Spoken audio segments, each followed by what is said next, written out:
শীতলকুচিতে এক বাড়িতে এলেন কেন্দ্রীয় তদন্তকারী সংস্থা সিবিআই। এদিন শীতলকুচি ব্লকের বড় কৈমারি গ্রাম পঞ্চায়েতের পূর্ব ডাকঘোড়া এলাকায় এক বাড়িতে অভিযান চালায় সিবিআই। জানা গিয়েছে, এদিন দুপুরে গ্রামের সঞ্জয় রায়ের বাড়িতে যায় 6 সদস্যের একটি সিবিআই তদন্তকারী দল। খবর পেয়ে সেখানে পৌঁছায় শীতলকুচি থানার পুলিশও। তবে এদিনের ঘটনা প্রসঙ্গে সিবিআই আধিকারিকেরা কোনো মন্তব্য করেনি। সূত্রের খবর, একটি আর্থিক তছরূপের মামলা তদন্তে এদিন ওই বাড়িতে তল্লাশি চালায় সিবিআই। তল্লাশির পাশাপাশি বিভিন্ন নথি খতিয়ে দেখেন তারা। তল্লাশি শেষে বিকেল 4:45 নাগাদ বাড়ি থেকে বেরিয়ে যায় সিবিআই তদন্তকারী দলটি। সঞ্জয়ের মা সুনীতি রায় বলেন, দীর্ঘদিন ধরে ছেলের সঙ্গে তাদের যোগাযোগ নেই। বাড়িতে স্বামীর সঙ্গেই থাকেন তিনি। ছেলে একটি কোম্পানিতে কাজ করত। এদিন বাড়িতে সিবিআই এসেছিল, তারা নথিপত্র দেখেন। তারা কেন এলো জানা নেই। মানে কি খুঁজলো বাড়িতে, কি দেখলো? কাগজপত্র। কখন আসছে ওরা? 10টার দিকে। কিসের জন্য আসছে কিছু বললো?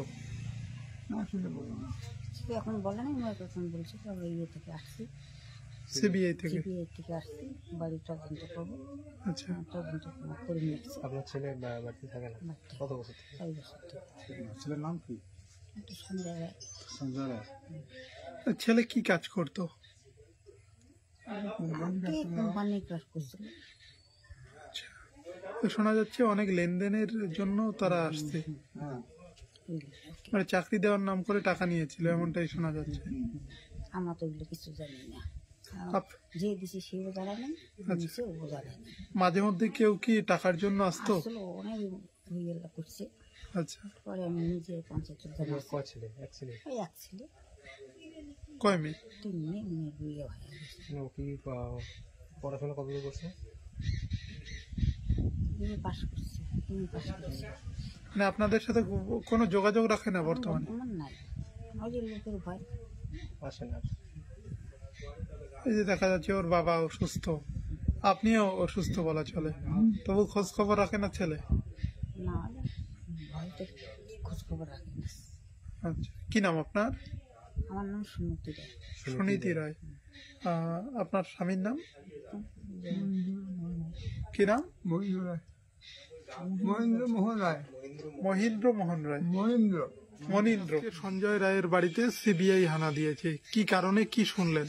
শুনলাম যে উনি যে একটা কোম্পানিতে কাজ করত, মানে এই তোমার এই কি কোম্পানি যেন বলে, এগুলো ডোকরা কোম্পানি না কি কোম্পানিতে কাজ করতো আর কি।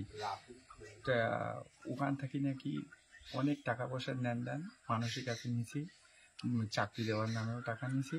হ্যাঁ, বলে চাকরি হবে, অনেক লোক আসতো দেখি। এইভাবে নাকি মানুষের কাছে টাকা পয়সা নেন করার পর উনি তো এখন বাড়ি থেকে মানে বেপত্তা। এখন তো উনি বাড়িতে নাই, প্রায় 4-4.5 বছর যাবত থেকে বাড়িতে নাই। তা আজকে দেখা গেল হঠাৎ করে সিবিআই আসছে, আসি একটু ঘরটা তল্লাশি করতেছি, কি কাগজপত্র আছে নাই সেগুলোর জন্য। তা অল্প কিছু গাড়ির কাগজ টাগজ এগুলো পাইছি নাকি। উনি কি কোম্পানিতে কাজ করতেন? উনি ওটা টুকরো কোম্পানিতে কাজ করতো। ওটা কোথায়? ওটা বোধহয় ছিল তোমার কুচবিহার বলে। আজকে কি বাড়িতে আছেন উনি? না, উনি তো 4 বছর 4.5 বছর থেকেই নাই বাড়ি। বাড়িতে মা আর বাবাই আছে শুধু। ওনারা কি সাহায্য করছেন সিবিআই কে? তো সাহায্য করবো, ওনারা বললো যে ঘর আমরা তল্লাশি করবো, করো, যেহেতু আমার ছেলে বাড়িতে নাই, তোমার ঘর তল্লাশি করবো, করো। পরে ওনারা তল্লাশি করলো। পরে আমাকে ফোন করে আনলো সিবিআই ঘর। তো এখন তো সিবিআই যেহেতু ফোন করছে, না আসিও পারি না, আসতে হয়। প্রধানকে ফোন করছে, প্রধানকে পাই নাই। পরে আমাকে ফোন করছে, পরে বাড়িতে তোমার আসলাম, যেহেতু একটা পাড়ায় এইরকম। হ্যাঁ, আসতে হয়। আপনি এলাকার পঞ্চায়েত? আমি তো পঞ্চায়েত, আমার বউ পঞ্চায়েত। হ্যাঁ, ওই সূত্রে আসছে। হ্যাঁ, ওই সূত্রে আসছে আর কি। মানে লেনদেন সংক্রান্ত বিষয় নিয়ে সিবিআই আসছে? হ্যাঁ, আসছে আর কি। এই জায়গাটার নাম? এটা বড় কৈমারি। আপনার নাম? আমার নাম বুলু বর্মন। যার বাড়িতে আসছে তার নাম? সঞ্জয় রায়।